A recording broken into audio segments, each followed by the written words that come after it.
നമുക്കറിയാം 2 തരം പ്രമേഹമുണ്ട്. Type 1, type 2.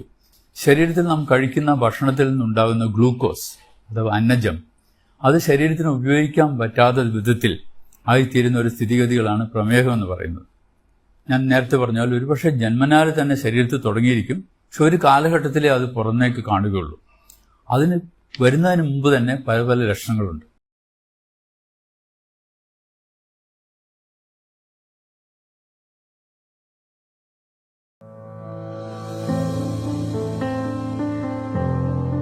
പ്രിയ സ്നേഹിതരെ, നിങ്ങൾക്ക് നമസ്കാരം. എൻ്റെ പേര് ഡോക്ടർ എം തോമസ് മാത്യു. ഞാൻ കേരളത്തിലെ സീനിയർ മോസ്റ്റ് നെഫ്രോളജിസ്റ്റാണ്. മെഡിക്കൽ കോളേജിൽ നിന്ന് റിട്ടയർ ചെയ്തതിന് ശേഷം ഇപ്പോൾ കോഴിക്കോട് ബേബി മെമ്മോറിയൽ ഹോസ്പിറ്റലിൽ വർക്ക് ചെയ്യുകയാണ്. നമുക്കറിയാം, പ്രമേഹം അഥവാ ഡയബറ്റിസ് കാലാകാലങ്ങളായി മനുഷ്യ ജീവിതത്തെ നിശബ്ദമായി കൊല്ലുന്ന ഒരു രോഗമാണ്. ക്രിസ്തുവിന് മുമ്പ് 1500 BC മുതൽ ഈ രോഗം അറിയപ്പെട്ടിരുന്നു. എന്നാൽ 19ാം നൂറ്റാണ്ടിന്റെ മധ്യത്തിലാണ് അതിനെപ്പറ്റി ആധികാരികമായ മനുഷ്യർ പഠിക്കുന്നതിനും ചികിത്സ ആരംഭിക്കുന്നതിനും സാധിച്ചിട്ടുള്ളത്. നാം അറിയേണ്ട ഒരു പ്രധാന കാര്യം, വർഷങ്ങളായി അറിയുന്ന ഒരു രോഗമാണെങ്കിലും അത് എങ്ങനെ കൺട്രോൾ ചെയ്യണമെന്നോ അതിനെ എങ്ങനെ തടുക്കണമെന്നോ അതിന്റെ പാർശ്വഫലങ്ങൾ വരാതെ എങ്ങനെ നോക്കണമെന്നോ ഇന്നും ജനങ്ങൾക്ക് അറിയില്ല. ഇതൊരു വിരോധാഭാസമാണ്. വളരെയധികം പഠനങ്ങൾ പ്രമേഹത്തെക്കുറിച്ചുണ്ടെങ്കിലും അതെങ്ങനെ കൺട്രോൾ ചെയ്യണമെന്ന് ഇന്നും രോഗികൾ അറിയാത്തൊരു സ്ഥിതിയിലാണ് നാം ഇരിക്കുന്നത്. ഏത് ആശുപത്രിയിലെ ഔട്ട് പേഷ്യന്റ് ക്ലിനിക്കുകൾ നമ്മൾ എടുത്താലും ജനറൽ മെഡിക്കൽ ഔട്ട് പേഷ്യന്റിൽ വരുന്നതിൽ ഒരു 40% പ്രമേഹ രോഗം അതിനോടനുബന്ധിച്ചുള്ള രോഗങ്ങളുള്ളവരായിരിക്കും.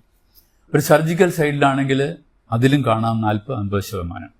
അല്ല, ഇനി സ്പെഷ്യാലിറ്റി ക്ലിനിക്കിലാണെങ്കിലോ കാർഡിയോളജി, ന്യൂറോളജി അല്ലെങ്കിൽ നെഫ്രോളജിക്കാണെങ്കിൽ 60% രോഗികൾക്കും പ്രമേഹമായി ബന്ധപ്പെട്ട പ്രശ്നങ്ങളുമായിട്ടാണ് അവർ വരുന്നതെന്ന് നമ്മൾ കാണുന്നത്.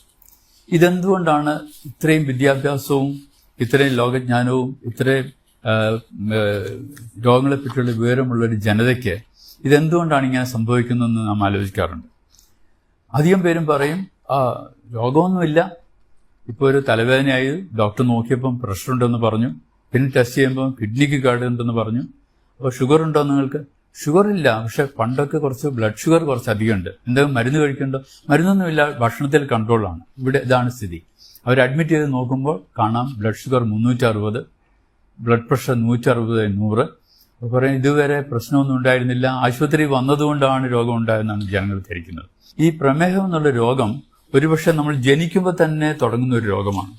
കുടുംബപരമായി അതല്ലെങ്കിൽ ജനിതക കാരണങ്ങൾ കൊണ്ട് ശരീരത്തിൽ നാം കഴിക്കുന്ന ഭക്ഷണത്തിൽ നിന്നുണ്ടാകുന്ന ഗ്ലൂക്കോസ് അഥവാ അന്നജം അത് ശരീരത്തിന് ഉപയോഗിക്കാൻ പറ്റാത്ത വിധത്തിൽ ആയിത്തീരുന്ന ഒരു സ്ഥിതിഗതികളാണ് പ്രമേഹം എന്ന് പറയുന്നത്. നമുക്കറിയാം 2 തരം പ്രമേഹമുണ്ട്. Type 1, type 2. ടൈപ്പ് 1 പ്രമേഹം കുട്ടികളിലാണ് സാധാരണ ഉണ്ടാവുക. അവർക്ക് ഈ രക്തത്തിലെ ഷുഗറിനെ ഉപയോഗിക്കാൻ പറ്റാത്ത തരത്തിൽ ഇൻസുലിൻ ഉണ്ടാവുകയില്ല. ശരീരത്തിൽ ഇൻസുലിൻ്റെ അളവ് വളരെ കുറവായിരിക്കും. അതുകൊണ്ട് രക്തത്തിലെ ഷുഗർ ഇങ്ങനെ കൂടിക്കൂടി പ്രമേഹം എന്നുള്ള അവസ്ഥയിലേക്ക് വരും. അതേസമയം ടൈപ്പ് 2 അങ്ങനെയല്ല. അവർക്ക് ഇൻസുലിൻ ഉണ്ട്, പക്ഷേ ആ ഇൻസുലിൻ ശരീരത്തിലെ കോശങ്ങൾക്ക് ഉപയോഗിക്കാൻ വയ്യാത്തൊരു സ്ഥിതിയിലാണ് ഇരിക്കുന്നത്. അതാണ് ടൈപ്പ് 2. നമുക്ക് സാധാരണ കാണുന്ന പ്രായമായവരിൽ കാണുന്ന 90% ആളുകൾക്കും ടൈപ്പ് 2 പ്രമേഹമാണ്. ഈ പ്രമേഹം ഞാൻ നേരത്തെ പറഞ്ഞാൽ ഒരുപക്ഷെ ജന്മനാല് തന്നെ ശരീരത്തിൽ തുടങ്ങിയിരിക്കും, പക്ഷെ ഒരു കാലഘട്ടത്തിലേ അത് പുറമേക്ക് കാണുകയുള്ളൂ. അതിന് വരുന്നതിന് മുമ്പ് തന്നെ പല പല ലക്ഷണങ്ങളുണ്ട്. ഒന്നാമത്, ശരീരത്തിന് ആവശ്യത്തിൽ കൂടുതലുള്ള വണ്ണം. ഒരാൾക്ക് എത്ര വണ്ണം വേണം നിങ്ങൾ ചോദിച്ചാൽ നമുക്ക് പറയാം, അത് ബോഡി മാസ് ഇൻഡെക്സ് കാൽക്കുലേറ്റ് ചെയ്യണം. ഒരാളുടെ വെയിറ്റും ഹൈറ്റും എടുത്തിട്ട്, ഹൈറ്റ് മീറ്റർ സ്ക്വയറിലും വെയിറ്റ് കിലോഗ്രാമിലും എടുത്തിട്ട് ആ വെയിറ്റിനെ ഹൈറ്റ് കൊണ്ട് ഹരിച്ചാൽ അത് 18നും 25നും ഇടയ്ക്കാണെങ്കിൽ അവരുടെ തൂക്കം ശരിയാണെന്ന് അർത്ഥം. 25നും 30നും ഇടയ്ക്കാണെങ്കിൽ അത് ശരീരത്തിന് തൂക്കം കൂടുതലാണ്, തടി, പൊണ്ണത്തടി. 30-ലധികമാണെങ്കിൽ മാരകമായ പൊണ്ണത്തടി. ഈ ശരീരത്തിന് തൂക്കം കൂടുന്നതനുസരിച്ചിട്ട് പ്രമേഹം ഉണ്ടാകാനുള്ള സാധ്യത വളരെ കൂടുതലാണ്. നമ്മളിപ്പോൾ ഇന്ത്യയിലെ കണക്കെടുക്കുകയാണെങ്കിൽ ഇന്ത്യയിലെ എല്ലാ ജനങ്ങളും നമ്മൾ നോക്കുമ്പോൾ 3%, 4% ആളുകൾക്കും ശരീരത്തിൽ ആവശ്യമുള്ളതിനേക്കാൾ തൂക്കം കൂടുതലാണ്. കേരളത്തിലാണെങ്കിൽ അടുത്ത കാലത്ത് നടന്ന പഠനങ്ങളൊക്കെ കാണിക്കുന്നത് 30% പേർക്കും ഓവർ വെയ്റ്റ്, തടി കൂടുതലാണ് ശരീരത്തിന്. ഈ തടി കൂടുതലാവുമ്പോൾ ശരീരത്തിൽ ഉണ്ടാകുന്ന ഗ്ലൂക്കോസ് ഉപയോഗിക്കപ്പെടാതെ ഇൻസുലിൻ കൊണ്ട് പ്രവർത്തിക്കാൻ സാധിക്കാത്ത തരത്തിൽ രക്തത്തിലെ ഷുഗറിന്റെ അളവ് കൂടിക്കൊണ്ടേയിരിക്കും. സോ അമിതമായ വണ്ണം, അമിതമായ ഭക്ഷണം, നമ്മൾ തോന്നിമാതിരി ഭക്ഷണം കഴിക്കുന്ന ഒരു കാലത്താണ് നാം ജീവിക്കുന്നത്. പണ്ട് കാലത്ത് കഴിച്ചിരുന്ന ഭക്ഷണ രീതി കംപ്ലീറ്റ് മാറി, ജീവിതശൈലി കൊണ്ടിട്ട് ഭക്ഷണരീതി മാറി. ഒരാൾക്ക് ഒരു ദിവസം വേണ്ടത് അയാളുടെ വെയിറ്റിനെ 20 അല്ലെങ്കിൽ 30 കൊണ്ട് ഗുണിച്ചാൽ കിട്ടുന്ന അത്ര കാലോറീസാണ്. ഊർജം, നമ്മുടെ ശരീരത്തിന് ജോലി ചെയ്യാൻ വേണ്ടി ഊർജ്ജമാണ് ആവശ്യം. ആവറേജ് ഉള്ള ഒരാൾക്ക്, ഒരു 60 കിലോ വെയിറ്റ് ഉള്ള ആൾക്ക് ഏകദേശം 1400 തുടങ്ങി 1800 കാലോറീസാണ് ആവശ്യം. ഈ കാലോറീസ് നമുക്ക് എങ്ങനെ കിട്ടും? നമുക്ക് ഭക്ഷണത്തിനെ 3ആയിട്ട് തരംതിരിക്കാം. ഭക്ഷണത്തിൽ പ്രധാനമായിട്ട് ഊർജ്ജം ലഭിക്കുന്നത് നമ്മൾ കഴിക്കുന്ന ധാന്യങ്ങൾ, അല്ല നമ്മൾ കഴിക്കുന്ന കൊഴുപ്പ്, നമ്മൾ കഴിക്കുന്ന പ്രോട്ടീൻ. ഈ 3 ഭാഗങ്ങളിൽ നിന്നാണ് നമുക്ക് ശരീരത്തിന് ആവശ്യമായുള്ള ഊർജ്ജം ലഭിക്കുന്നത്. ഈ ഊർജ്ജം നമുക്ക് ആവശ്യത്തിൽ അധികം കിട്ടിക്കഴിഞ്ഞാൽ അത് ശരീരത്തിന് ഉപയോഗിക്കാതെ അത് കൊഴുപ്പായി കൂടും, ഷുഗറായി രക്തത്തിൽ ഇങ്ങനെ ഓടി നടക്കും, ശരീരത്തിന്റെ അവയവങ്ങൾ കയറി പിടിക്കും. ഇത് വേറൊരു വലിയ സംഗതി എന്താണെന്ന് വെച്ചാൽ, ശരീരത്തിൽ ആവശ്യമുള്ള ഷുഗറിനേക്കാൾ കൂടുതൽ ഷുഗർ ഉണ്ടായാൽ അതിന്റെ ചയാപചയം, അതായത് മെറ്റബോളിസം ഒരു അസാധാരണ രീതിയിലേക്ക് പോകും. സാധാരണ ഷുഗർ മെറ്റബോളൈസ് ചെയ്യുന്നത് ശരീരത്തിന് ഊർജ്ജം ലഭിക്കാനാണ്. എന്നാൽ അധികമുള്ള ഷുഗർ, അതായത് അധികം നോക്കുമ്പോൾ നിങ്ങൾ ചോദിക്കുക എത്രയാണ് അധികം? അതായത് ഒരു ഫാസ്റ്റിംഗ് സ്റ്റേജിൽ ഒരാൾക്ക് ഷുഗർ വേണ്ടത് 100 മില്ലിഗ്രാമിൽ കുറവായിരിക്കണം. 80 തുടങ്ങി 100 ഫാസ്റ്റിംഗിൽ വേണ്ടത്. ഭക്ഷണം കഴിച്ച് 2 മണിക്കൂറിന് ശേഷം നോക്കുകയാണെങ്കിൽ അത് ഒരു 120-നും 140-നും ഇടയ്ക്കായിരിക്കും. അതിൽ കൂടുതലൊക്കെയാണ് അധികം ഷുഗർ എന്ന് പറയുന്നത്. അപ്പോൾ രക്തത്തിലെ ഷുഗർ അധികമായാൽ അത് ശരീരത്തിന് ഉപയോഗിക്കുന്നത് സ്വാഭാവികമായി ഉപയോഗിക്കുന്നതിന് പകരം അത് അബ്നോർമൽ പാത്വേയിൽ കൂടെ പോകും. 5 തരത്തിൽ ഈ ഗ്ലൂക്കോസ് മെറ്റബോളൈസ് ചെയ്തു പോകും. അത് ഈ 5 തരത്തിൽ പോകുന്ന മെറ്റബോളിസം ശരീരത്തിന് ഉപയോഗമില്ലാതെ ശരീരത്തിന് കേട് വരുത്തുന്ന രീതിയിലാണ് ആ മെറ്റബോളിസം നടത്തുന്നത്.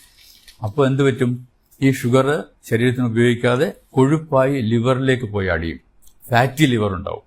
കൂടാതെ ഈ മെറ്റബോളിസം തെറ്റിവരുന്ന അസാധാരണമായുള്ള മെറ്റബോളിസം കൊണ്ടിട്ട് അതിലുണ്ടാവുന്ന ഘടകങ്ങൾ ശരീരത്തിലെ രക്തക്കുഴലിനെയും കോശങ്ങളെയും ഒക്കെ മാരകമായി അഫക്റ്റ് ചെയ്യും. അങ്ങനെ വലിയ രക്തക്കുഴലുകൾക്കും ചെറിയ രക്തക്കുഴലുകൾക്കും ഒക്കെ കേടുവന്ന് കാലക്രമേണ ആ ഒരു രോഗമായി മാറുകയാണ് ചെയ്യുന്നത്. ഈ ഷുഗർ കൂടിയുണ്ട്. ആവശ്യത്തിലധികം ഷുഗർ ശരീരത്തിലുണ്ടായാൽ അത് ശരീരത്തിന് ദോഷമാണ് എന്നുള്ള വാസ്തവം നമ്മൾ എപ്പോഴും അറിഞ്ഞിരിക്കും. ഷുഗർ കുറയ്ക്കുന്നത് ശരീരത്തിന് ആവശ്യമുള്ള ഊർജ്ജം കിട്ടാൻ വേണ്ടി മാത്രമുള്ള ഭക്ഷണം കഴിക്കുക. ഇപ്പോൾ ഒരു 1600 കാലറി വേണമെങ്കിൽ അത് ഒരു 3 തവണയായിട്ട് അത് ഡിവൈഡ് ചെയ്യണം. രാവിലെ ഒരു 350-400 കലോറി, രാത്രി അതുപോലെ 350-400 കലോറി, ഉച്ചയ്ക്ക് അതിന് ബാക്കിയുള്ള ഭക്ഷണം ക്രമീകരിക്കാൻ ലോക ആരോഗ്യ സംഘടനയും ഡയബറ്റിക് അസോസിയേഷനും ഒക്കെ കൂടി തീരുമാനിച്ചിരിക്കുന്ന ഒരു ഫുഡ് പ്ലേറ്റ് ഉണ്ട്. ആ ഫുഡ് പ്ലേറ്റ് എന്ന് പറഞ്ഞാൽ നമ്മൾ സാധാരണ ഒരു പ്ലേറ്റ് എടുത്താൽ അത് 4 നമ്മൾ ഡിവൈഡ് ചെയ്യണം, മാനസികമായി ഡിവൈഡ് ചെയ്യണം. അതിന്റെ പകുതി ഭാഗം പച്ചക്കറികൾ മാത്രമേ പാടുള്ളൂ. ആ പകുതി ഭാഗത്തിൽ അതിന്റെ പകുതി, അതായത് 1/4 ഭാഗം വേവിച്ച പച്ചക്കറികളും 1/4 ഭാഗം വേവിക്കാത്ത പച്ചക്കറികളും. അപ്പോൾ 1/2 ഭാഗം അങ്ങനെ പോയി. മറ്റേ 1/2 ഭാഗത്ത് അതിന്റെ 1/4 ഭാഗത്തിൽ പ്രോട്ടീൻ അടങ്ങിയ സംഗതികൾ, അത് ഒന്നിൽ പയറ്, കടല, പരിപ്പ്, അല്ലെങ്കിൽ മീനോ അല്ലെങ്കിൽ മുട്ടയോ അതല്ലെങ്കിൽ ഇറച്ചിയോ. അതിന്റെ മറ്റേ 1/4 ഭാഗത്ത് ധാന്യങ്ങൾ, അതായത് 1 കപ്പ് ചോറ് അല്ലെങ്കിൽ 1 ചപ്പാത്തി അല്ലെങ്കിൽ 1 ദോശ അല്ലെങ്കിൽ 2 ഇഡ്ഡലി. അപ്പോൾ ആ ഫുഡ് പ്ലേറ്റിൽ അടങ്ങുന്ന സാധനം മെജോറിറ്റി പച്ചക്കറികളാണ്. ഈ പച്ചക്കറികളിൽ കാലറീസ് വളരെ കുറവാണ്. 100 ഗ്രാം പച്ചക്കറിക്ക് 15 കാലോറി ഉണ്ടാവുള്ളൂ. അതേസമയം 100 ഗ്രാം ചോറിന് 350 കാലോറിയാണ്. 1 ചപ്പാത്തിക്ക് ഏകദേശം 100 കാലോറിയാണ്. 1 ദോശയ്ക്ക് 100-150 കലോറി. ഒരു മസാല ദോശയാണെങ്കിലോ 250 കലോറിയാവും. അപ്പോൾ അത് നമ്മൾ അധികമായി കഴിക്കാതെ അതിന് പകരം കൂടുതൽ പച്ചക്കറികളും കുറച്ച് ധാന്യവും കുറച്ച് പ്രോട്ടീൻ അഥവാ മത്സ്യം അല്ലെ മാംസം, പച്ചക്കറി കഴിക്കുന്നവർക്കാണെങ്കിൽ പയറ്, കടല, പരിപ്പ്, അങ്ങനെ ഫുഡ് പ്ലേറ്റ് നമ്മൾ 3 നേരത്തെ ഭക്ഷണം കഴിക്കുമ്പോൾ ആ പ്രിൻസിപ്പിൾ സ്വീകരിച്ചാൽ നമ്മുടെ ഷുഗർ കൂടാതിരിക്കും.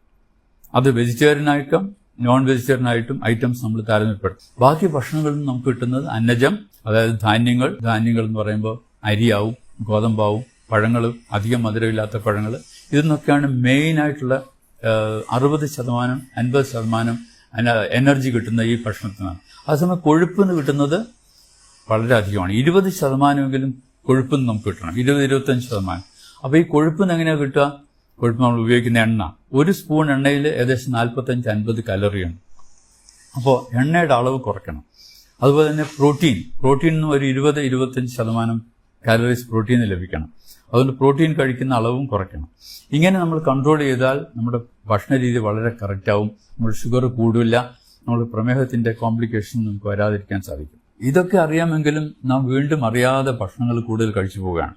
അപ്പോൾ നമ്മൾ ആവശ്യമില്ലാത്ത ഭക്ഷണങ്ങൾ, ഈ സ്നാക്സ് ഒക്കെ നിവൃത്തിയുള്ളത്തോളം ഒഴിവാക്കണം. എണ്ണക്കടികൾ ഒഴിവാക്കണം. പിന്നെ ഈ ഷുഗറുള്ള ആളുകൾ 3 നേരത്തെ ഭക്ഷണത്തിന് പുറമെ ഇടയ്ക്ക് 2 ലഘുഭക്ഷണം കൂടെ കഴിക്കുന്നത് നന്നായിരിക്കും. നമുക്ക് ഫൈബർ അടങ്ങിയ ബിസ്ക്കറ്റ് കഴിക്കാം, അല്ലെ ആരോ റൂട്ട് ബിസ്ക്കറ്റ് കഴിക്കാം, അല്ലെ ചിലപ്പോൾ അധികം എണ്ണയും മെഴുക്കുമില്ലാത്ത ഭക്ഷണങ്ങൾ കഴിക്കാം, അല്ലെ ഒരു പകുതി ആപ്പിൾ കഴിക്കാം, പകുതി പേരയ്ക്ക കഴിക്കാം, 1 ഗ്ലാസ് ചായയോ അല്ലെങ്കിൽ കാപ്പിയോ കഴിക്കാം, മധുരം ഇടാതെ.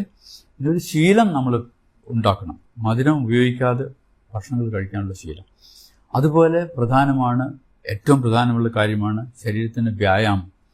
ഒരു അരമണിക്കൂർ ആഴ്ചയിൽ 5 ദിവസം വ്യായാമം ചെയ്യുന്നത് ഏറ്റവും പ്രധാനമാണ്, പ്രത്യേകിച്ച് 35 വയസ്സിന് ശേഷമുള്ളവർ.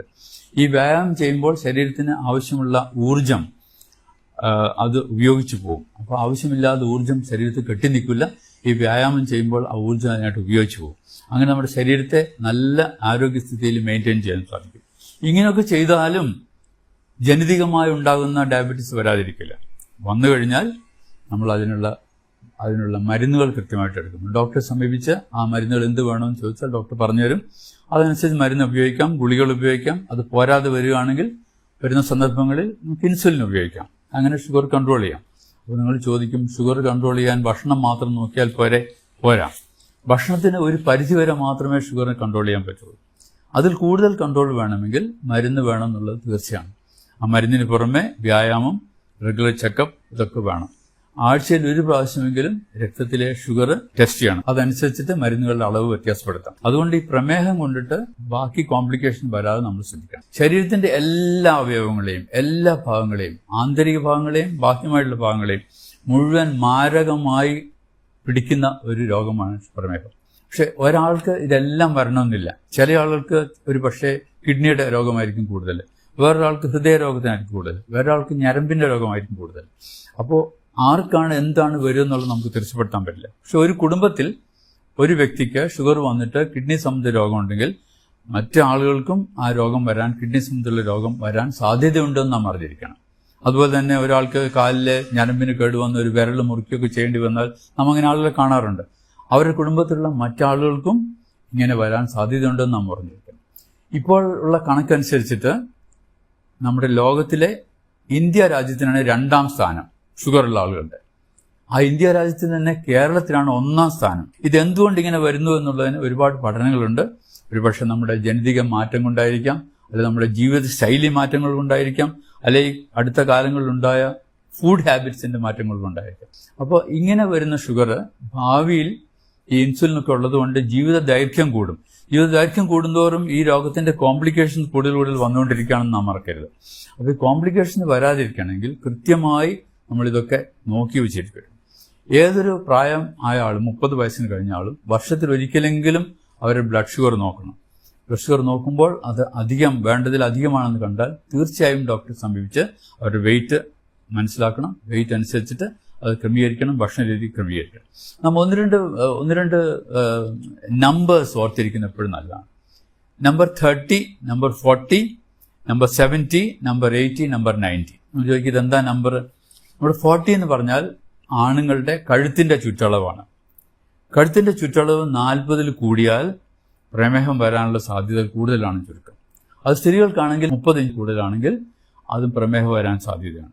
പിന്നെ നിങ്ങൾ ചോദിക്കുക എന്താ 70% ആളുകൾക്കും പ്രമേഹമുള്ളവർക്ക് കോംപ്ലിക്കേഷൻസ് വരും. അപ്പോൾ ഒരു പ്രമേഹമുള്ള ആൾക്ക് കോംപ്ലിക്കേഷൻ ഉണ്ടാകാൻ സാധ്യത വളരെ കൂടുതലാണെന്ന് ഓർക്കണം. 80 എന്താ? 80 എന്ന് പറഞ്ഞാൽ നമ്മുടെ വയറിന്റെ ചുറ്റളവ്, പുക്കിളിന്റെ സൈഡിൽ കൂടി വയറിന്റെ ചുറ്റും ഒന്ന് മെഷർ ചെയ്താൽ 80 സെന്റിമീറ്റർ സ്ത്രീകൾക്കും 90 സെന്റിമീറ്റർ ആണുങ്ങൾക്കും. അത് കൂടുതലാണെങ്കിൽ അവർക്ക് പ്രമേഹം ഉണ്ടാകാനുള്ള സാധ്യത വളരെ കൂടുതലാണ്. അവരുടെ തടി വളരെ കൂടുതലാണെന്ന് ഓർക്കണം. 90 കൂടുതലുള്ള പുരുഷന്മാരും 80 കൂടുതലുള്ള സ്ത്രീകളും വളരെ വളരെ വളരെ ശ്രദ്ധിക്കണം. അത് കുറയ്ക്കുന്നത് നമ്മുടെ ഭക്ഷണത്തിൽ കൂടിയും എക്സസൈസിൽ കൂടിയും ഒക്കെയാണ്. അതിന് ബുദ്ധിമുട്ടുള്ള കാര്യമല്ല. കൂടാതെ വേറെ ചില നമ്പേഴ്സ് നമ്മൾ ഓർക്കണം. രക്തസമ്മർദ്ദം, പ്രമേഹം ഒക്കെ കൂട്ടാളികളാണ്, ഒരുമിച്ചാണ് അവർ പോവുക. 30 വയസ്സ് കഴിഞ്ഞാൽ തീർച്ചയായും രക്തസമ്മർദ്ദം നമ്മൾ നോക്കിയിരിക്കണം. അതും ഒരു നിശബ്ദ കൊലയാളിയാണ്. യാതൊരു സൈൻസും സിംറ്റം ഇല്ലാതെ പെട്ടെന്ന് ഒരു ദിവസം ബ്രെയിൻ അറ്റാക്ക് വരും, അല്ലെങ്കിൽ ഹാർട്ട് അറ്റാക്ക് വരും, അല്ലെങ്കിൽ കിഡ്നി ഫെയിൽ ചെയ്യും. അപ്പോഴാണ് അറിയുന്നത് പ്രഷർ 200/120 ആണെന്നുള്ള കാര്യം. നോർമലായിട്ട് ഒരാൾക്ക് 140/80 ബ്ലഡ് പ്രഷർ. അതിൽ കൂടുതലുണ്ടെങ്കിൽ അതിന്റെ കാരണം എന്താണെന്നും അതിൻ്റെ ട്രീറ്റ്മെന്റ് എന്താണെന്നും നമ്മൾ തീരുമാനിക്കും. ഇപ്പോൾ ആശുപത്രിയിൽ പോകുമ്പം നമ്മൾ കാണുന്ന രോഗികൾ വരും, അപ്പോൾ ഡോക്ടറെ എനിക്ക് കാല് വേദനയാണ്, മുട്ടുവേദനയാണ്, കാല് തരിപ്പുണ്ട്, അത് നമുക്ക് വേറെ എന്തെങ്കിലും അസുഖം ഉണ്ടോ എന്ന് ചോദിച്ചാൽ അസുഖമൊന്നും ഇല്ല എന്ന് പറയും. പിന്നെ ചോദിച്ചു വരുമ്പോഴാണ് തരുന്നത് 20 വർഷമായിട്ട് പ്രമേഹ രോഗമുണ്ട്, 15 വർഷമായിട്ട് രക്തസമ്മർദ്ദമുണ്ട് എന്ന് അവർ പറയുന്നു. ഒരു 50 വർഷമായ രോഗികളെ കണ്ട് പരിചയമുള്ള എനിക്ക് നിങ്ങളോട് പറയാനുള്ള ഒരു പ്രധാന കാര്യം അതാണ്. ഡോക്ടർമാരെ സമീപിക്കുമ്പോൾ നിങ്ങളുടെ രോഗത്തിന്റെ മുമ്പുകൂട്ടിയുള്ള വിവരങ്ങൾ തീർച്ചയായും പറഞ്ഞിരിക്കണം. അതല്ലെങ്കിൽ ചികിത്സ തെറ്റും, മരുന്ന് തെറ്റും, ഡോക്ടർ കൺക്ലൂഷൻ തെറ്റിപ്പോവും, അത് നിങ്ങൾക്ക് തന്നെ ബുദ്ധിമുട്ടാവും. അപ്പോൾ അവനവർക്കുള്ള രോഗത്തെപ്പറ്റി നാം അറിഞ്ഞിരിക്കണം. അത് മറ്റുള്ള ഡോക്ടർമാരടുത്ത് പറയാൻ മടി കാണിക്കരുത്. ഡോക്ടർ ഇങ്ങനെ ചോദിച്ച് സമയം എടുത്തിട്ട് കണ്ടുപിടിക്കുന്ന ഒരു കാര്യമല്ല. നമ്മുടെ രോഗത്തെപ്പറ്റി, നമ്മുടെ ശരീരത്തിന്റെ സ്ഥിതിയെപ്പറ്റി നമ്മളെപ്പോഴും ബോധവാന്മാരായിരിക്കണം. പിന്നെ നാം അറിയണം, ഈ പ്രമേഹം എത്ര സൂക്ഷിച്ചാലും കുറച്ച് കൂടുതലായി വരുന്ന രോഗമാണ്. 60% ആളുകൾക്കും കിഡ്നി രോഗം ആയി മാറാം. കിഡ്നി രോഗം പ്രമേഹത്തിന്റെ കൂടെ വരാം. Diabetic nephropathy. 50% ആളുകൾക്കും ഹാർട്ട് ഡിസീസ് വരാം. ഏകദേശം 50%-60% ആളുകൾക്ക് ന്യൂറോപ്പതി വരാം, ഞരമ്പിന്റെ കോംപ്ലിക്കേഷൻ വരാം. ഇങ്ങനെയൊക്കെ ഉണ്ടാകുന്ന ഒരു രോഗം. കണ്ണിന് കേട് വരും വളരെ അധികം പേർക്ക്. അപ്പോൾ കണ്ണിന് കേട് വരും, ലേസർ അടിക്കും, ഇതൊക്കെ രോഗികൾക്ക് ഉണ്ടാകുന്ന സംഗതികളാണ്. പക്ഷെ അവർ പറയാറില്ല. പിന്നെ ചോദിച്ചു വരുമ്പോൾ ആ കണ്ണിന് ലേസർ അടിച്ചിരുന്ന് 2 വർഷം മുമ്പെന്ന് പറയും. അപ്പോൾ അന്നേ ഷുഗർ ഉണ്ടെന്നുള്ള കാര്യം അവർ മറന്നു പോകുന്നു. ആ ഷുഗറിനെ കൺട്രോൾ ചെയ്യുന്ന കാര്യം മറന്നു പോകുന്നു. ഡോക്ടർമാർ പറയും നിങ്ങൾ ശരിക്കും ഷുഗർ കൺട്രോൾ ചെയ്യണം. എന്നാൽ എങ്ങനെ കൺട്രോൾ ചെയ്യണമെന്ന് അവർക്ക് അറിയുന്നില്ല. ഭക്ഷണത്തിൽ ക്രമീകരിക്കുക, എക്സസൈസ് ചെയ്യുക, വെയിറ്റ് കുറയ്ക്കുക, ഈ പ്രധാന കാര്യങ്ങളെല്ലാം നമ്മൾ സൂക്ഷിച്ചാൽ കൂടുതൽ കോംപ്ലിക്കേഷൻ ഇല്ലാതെ ഡയബറ്റീസിനോട് കൂടി ഒരു സുഗമമായ ജീവിതം നയിക്കാൻ സാധിക്കും. നമുക്ക് മനസ്സിലായെന്ന് കരുതുന്നു. Thank you very much.